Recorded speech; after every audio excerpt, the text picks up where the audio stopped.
I'm Stephanie Hunt. Welcome to the Cult of Flair, where I chat with creators from all walks of life about the meaning of personal style, fearless individuality, unexpected paths, and insights into finding your flair. Alongside my in-depth interview series, you'll also find snackable short episodes. I do love my snacks. I call these my Flair on the fly. I'll be serving up tips, musings, or insightful nuggets designed to expand your knowledge and to share the flair. Welcome back to today's episode of the Cult of Flair, where I am talking with one of my favorite people ever. No disrespect to all the other people I've interviewed that I don't call them my favorite people, but Jonathan Brewer-Sweet is a designer who is fabulously talented, based in Southern California, part of the design and real-life duo of Garrett and Jonathan Brewer-Sweet of Brewersweet Co., and also partnering with me in a collaboration, which is like Brewer-Sweet Flair, where we work on design projects together and have so much fun and laugh a lot, right? Yay! Yes, best life. Thank you so much for having me. What a great intro. Will you just follow me around when I need a little bit of a pick me up? I'll just And, pull you out of my pocket. and be your hype girl? Yes. Yes, As long as you'll do the same for me. Yeah, always. always.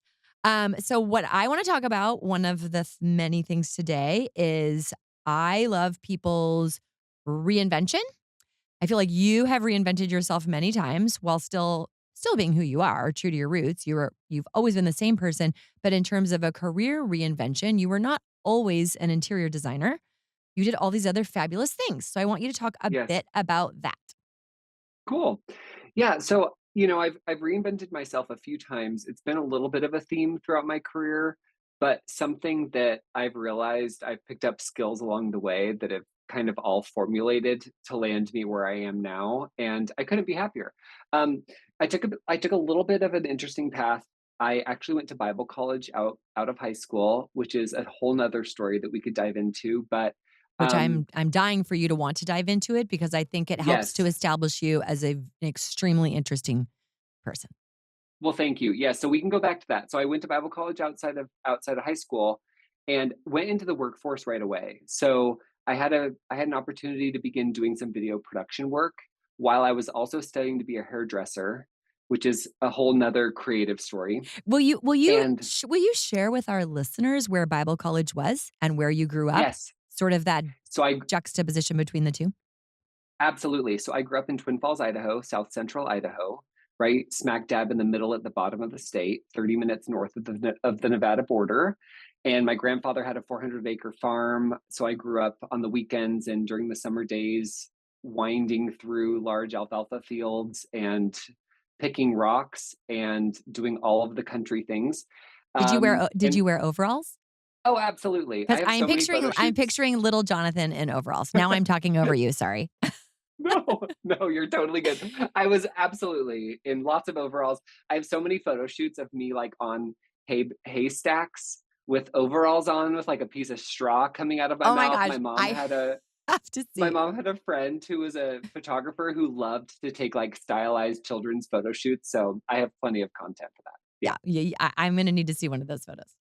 Yeah, it was great. But, I felt a little bit like while it was a charming childhood, I wanted a different experience. So when my parents felt it was really important for me to go to Bible college outside of high school, I moved to the UK and tried to get as much of a new experience as possible. I was in a little town southeast of London called Kent, which is about an hour outside of London. It's where the Channel goes across to France, where you go 30 I miles for underneath I the forgot ocean. that you were at the Channel destination.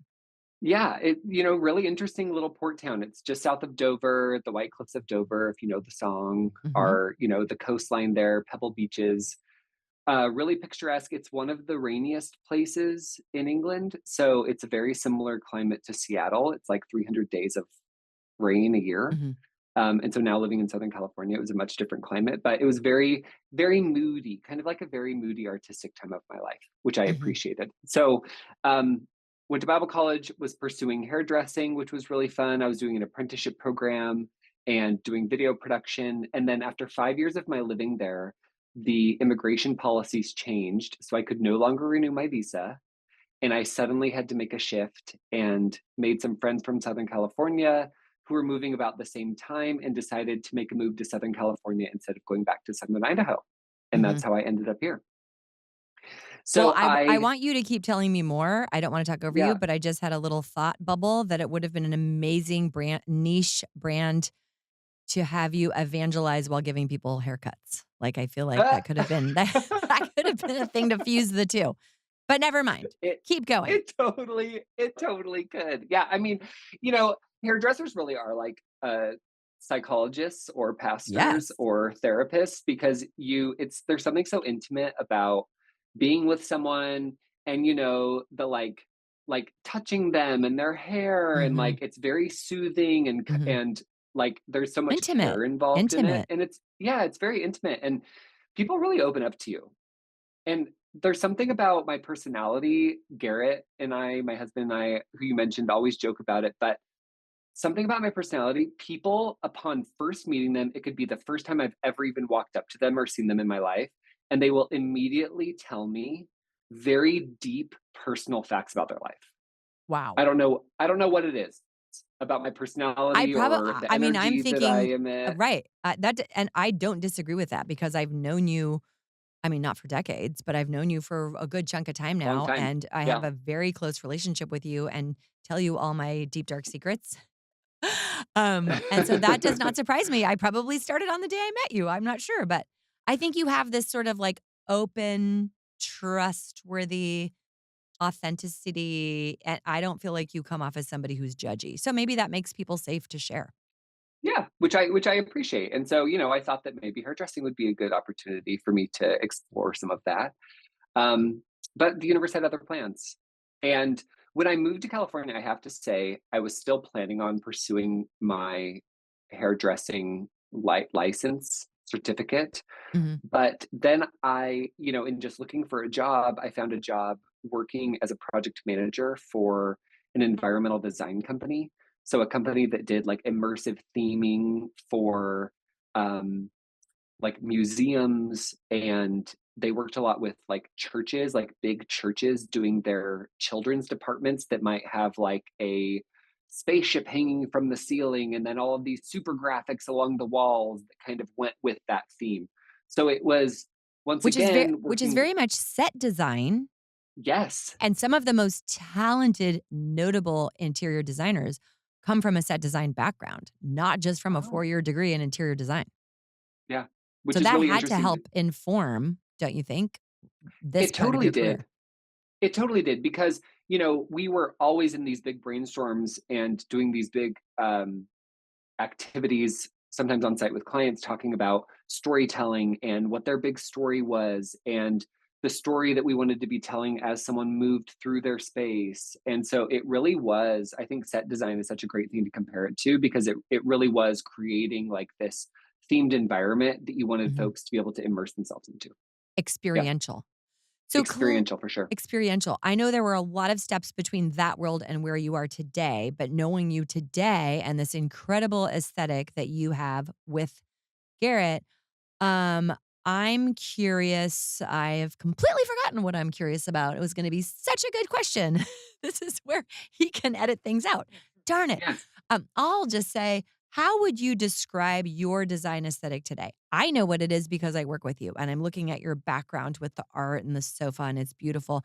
But if you had just met someone who was considering hiring you and they're not on social media, they don't care about Instagram, you're having to be old school and just use words instead of photos, what would you describe your design aesthetic as? So my design aesthetic is a bit eclectic and it's also ever evolving. But I Mhm, would say I'm really inspired by neutral spaces that incorporate interest through texture and a little bit of flair and some color. So I would say to use like designy words, it's it's a little coastal inspired because I do live in a coastal area with a lot of sunshine with some maybe French transitional elements. mhm, So textures and wood tones and really cool art and antique pieces mixed in so that it doesn't feel so stale.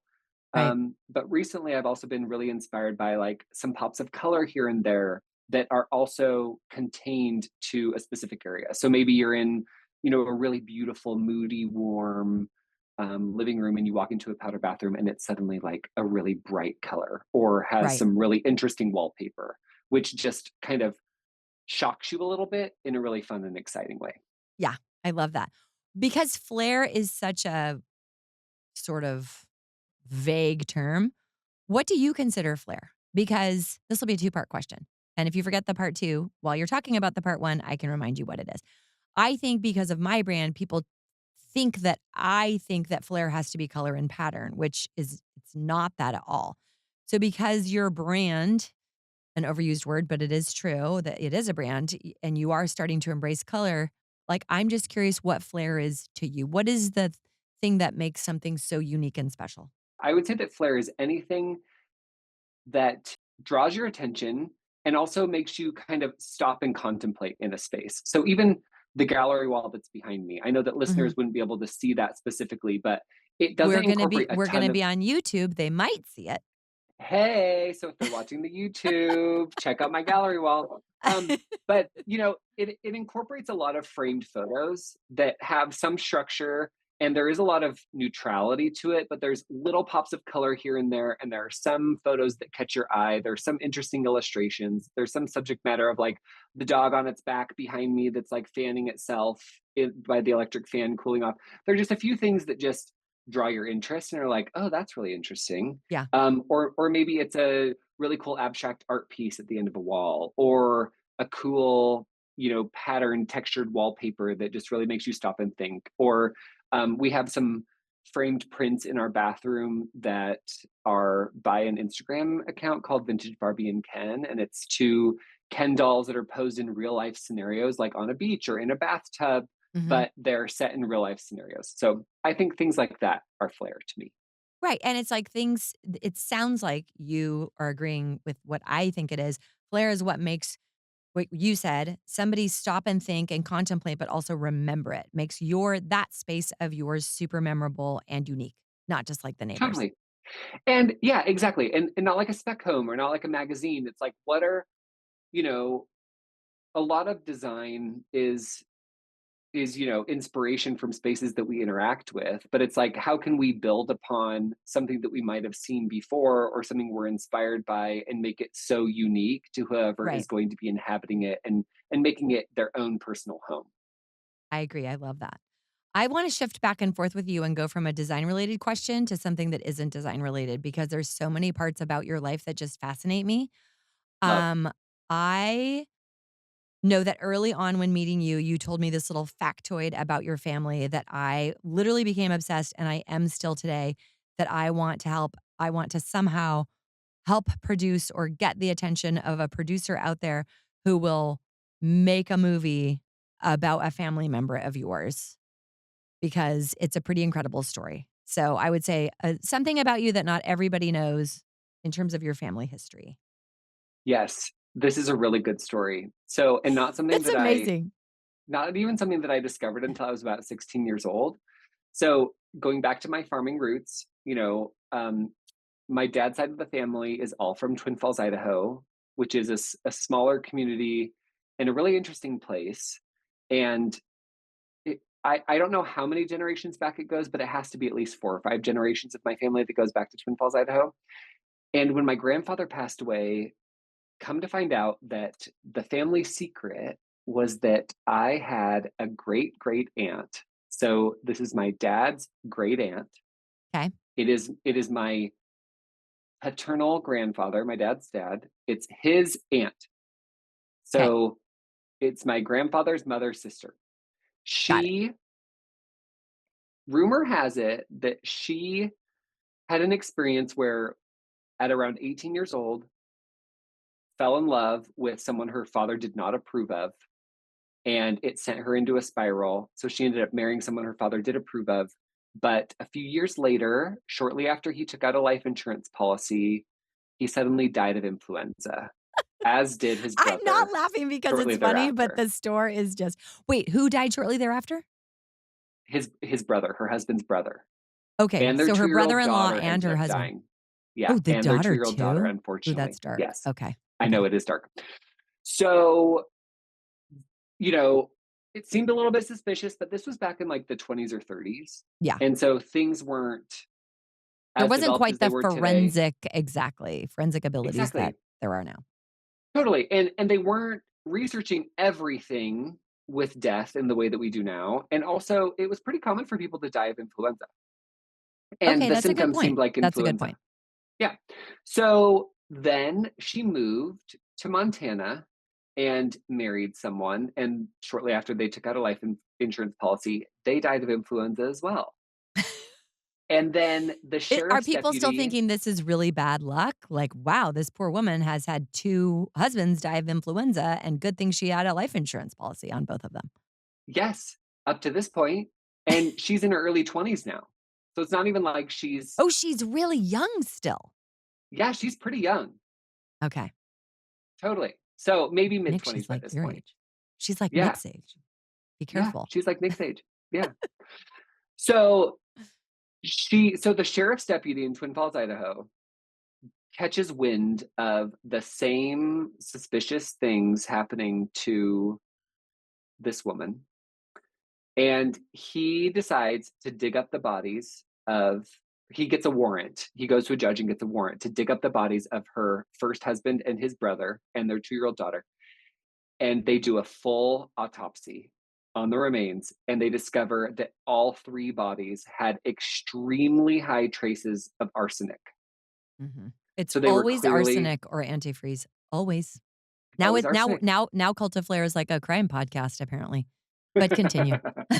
So come to find out, she had boiled fly paper because fly paper is laced with arsenic. That's what kills the flies. And it made a honey flavored tea. And she gave that to her husbands. And symptoms of arsenic poisoning are very similar to the symptoms of influenza. And Wow. so they would think that they were sick. So then she'd keep giving them tea to make My them quote gosh. unquote better. And then eventually they would die of arsenic poisoning. So after this happened to her second husband, she stood trial and she was convicted in the state of Idaho for these murders. Wow. Funny enough, when I was in the 4th grade, we did an Idaho State Capitol tour, as most 4th grade classes do in whatever state you live in. Right? And I remember visiting the old Idaho State Penitentiary and touring her cell because she was the first woman in the state of Idaho to ever be put in the state penitentiary. And I remember taking photos of her cell because I remembered it being such a big deal that a woman who had killed her husbands for their insurance policies had ended up being put in the Idaho State Prison. But my dad, who was with me at the time, did not tell me that I was related to her. So And I have a very small family. you never knew this was your relative? I never knew that this was my relative because I have a very small family. I only have two cousins on that side of my family, 2 cousins at all. But I guess it was such a shameful Mm, part of my family's history, and it absolutely. being a small community and my grandfather being a farmer in that community, they didn't want it to be top of mind for the Yeah. people in the community in case it hurt anyone in my family's reputation or their business, Understandable for sure. which is understandable. Yeah. But so it wasn't until my grandfather passed away that these secrets started to come out. And, myself, my siblings, and our cousins, everyone in our generation finds it super fascinating because it's been long enough since she's Mhm, been passed, but it was never shared with me at that point. mhm. So she gets convicted. She gets put into the Idaho State Penitentiary. If you want to look her up, her pseudonym was Lady Bluebeard. Lida Southard was her birth name. Anna Shaw is her buried name, which is relevant. It comes up in a moment. And she was put in the Idaho State Penitentiary, somehow she must have been like a looker. I've seen photos of her from back then, and beauty standards have obviously changed since then.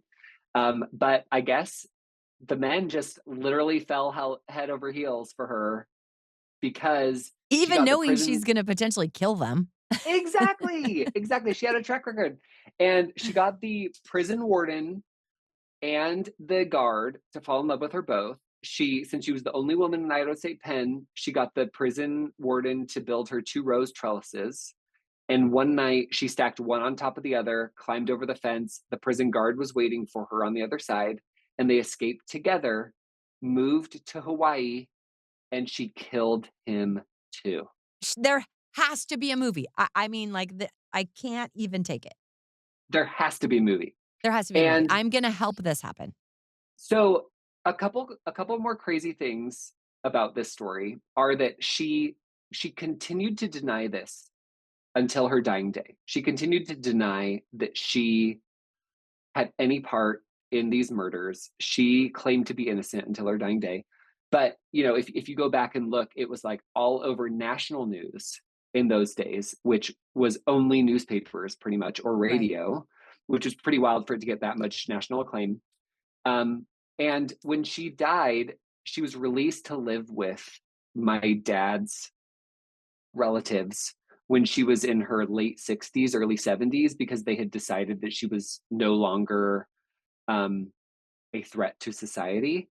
Right. But when she died, so she held my dad as a baby, which is Mhm. pretty crazy. And that's how much of a generational overlap there was. But when she died, she had no hair left on her body, which is a sign of having Oh, exposure to arsenic over long wow. periods of time, even though she denied it. Yeah. And she's buried in my family's plot in the Twin Falls Cemetery under the pseudonym Anna Shaw Okay. because they were worried that people would, I don't know, try to dig up her body or try to find her Well, m or bring shame upon the family. maybe someday in But a very respectful way, we have a little field trip to her grave. oh, we totally should. We totally should. We can visit. We'll We can do a visit all of my podcast. ancestors. Yes, because they're Yeah. all in a row. But the fascinating thing is, for a while after she died, even though she was buried under a pseudonym, every year on her birthday, a single red rose was left on her gravestone. Oh my And gosh, that gives me chills. no one in my family knows who would leave the rose. So, So even in clearly death, there was still somebody out there who was in love with yeah, her, not yeah, afraid of her. homegirl knew how to work a room. Yes, she did. That is Yeah, she amazing. did. Yep. Okay, a little segue. I'm laughing that Macaroni is seeming completely bored by this whole story and is sound asleep on the top of the couch behind you, just like, whatever, I've heard this story before. Yep. Let's take it back to design for a bit so that I don't keep you Yes. forever and because we have to wrap it up.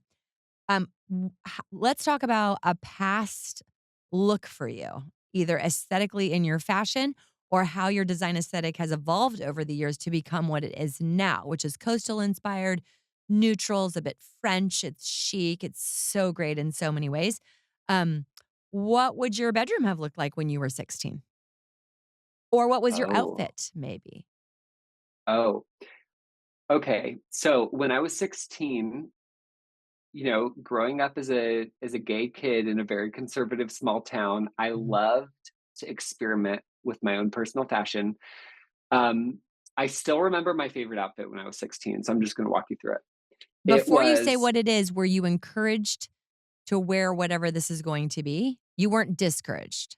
I wasn't discouraged, but I wasn't necessarily encouraged. My Okay. parents are creatives and they understood this side of myself to a certain extent. I was also involved in a lot of theater, so I hung out with a lot of other creative peers, which I Mhm. think helped. But one thing I loved to do was experiment with my hair color. I was Mhm. always box dyeing my hair like reds and browns and blacks, and then I would bleach it and I'd go like a yellowy blonde because I didn't know how to tone my hair at that time.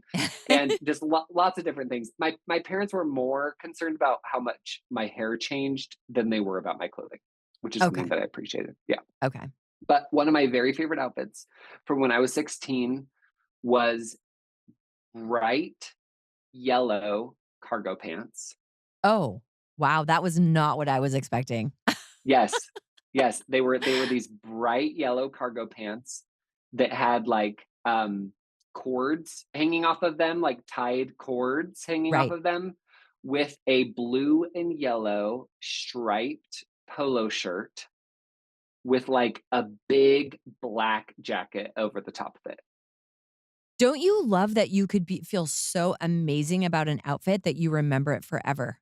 And people's Yes, reaction to it, whether good or bad. I have an outfit like totally. that and you just felt so great, and I love what were your shoes? Do you remember? And what was your hair color at the time?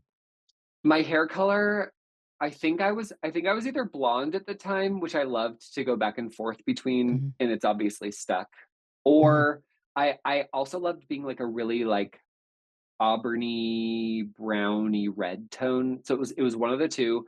But I cut my own hair at that time because I wanted to be really edgy, and I like razor cut it. So it was just kind of like choppy and big and everywhere. And I always had like long sideburns.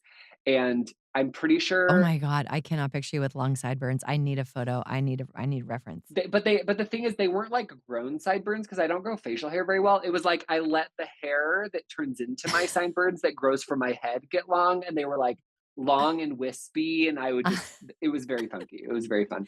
This is Um, so good. yes, and I think that my favorite shoes at the time were these like black and white striped Pumas that I had. Okay. That's an awesome look. I will say my moment of high school, which I feel like your outfit also can like have such like it could be a metaphor, it can be a whatever. Like, do you want attention? Do you want to blend in?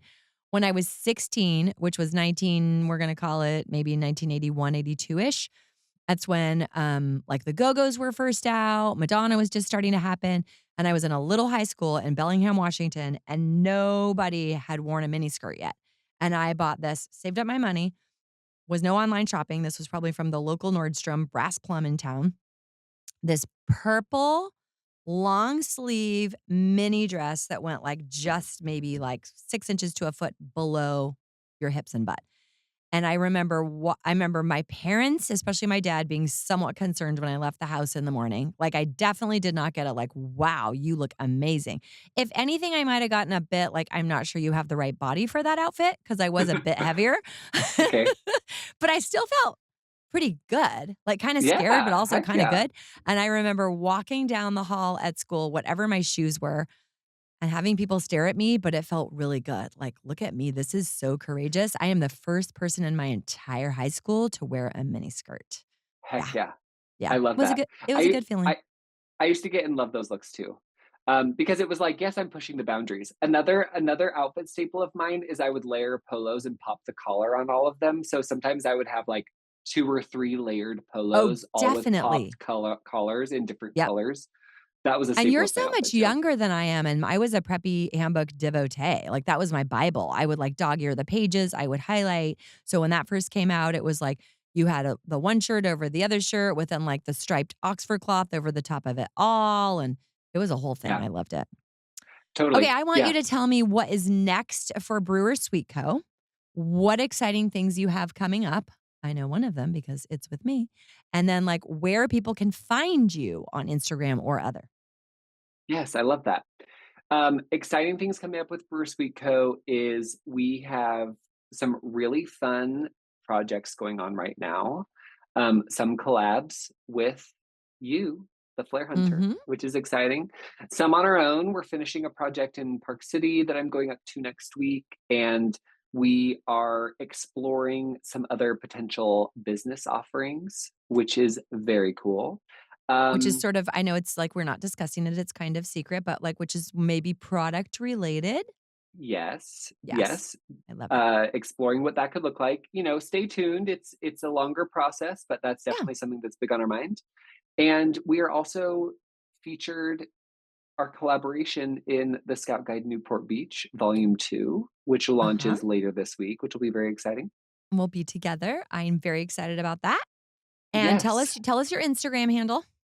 Our Instagram is at brewersweet.co, which is also our web URL, brewersweet.co. And you can find us on pretty much all platforms using that handle. I love it. I just thank you so much for being here with me today because I could talk to you for many more hours. We might have to have like a once a quarter. Jonathan's back, or maybe you're my co-host for something. We love it. I I love love it. it. Thank you so much for having me. This was so fun. Hey, thanks for listening to today's episode of The Cult of Flair. I'm Stephanie Hunt. If you like what you heard, please share it with a friend. Follow the podcast on whatever platforms you are listening. Follow me on Instagram at The Flairhunter or at The Cult of Flair. And until next time, go find your flair.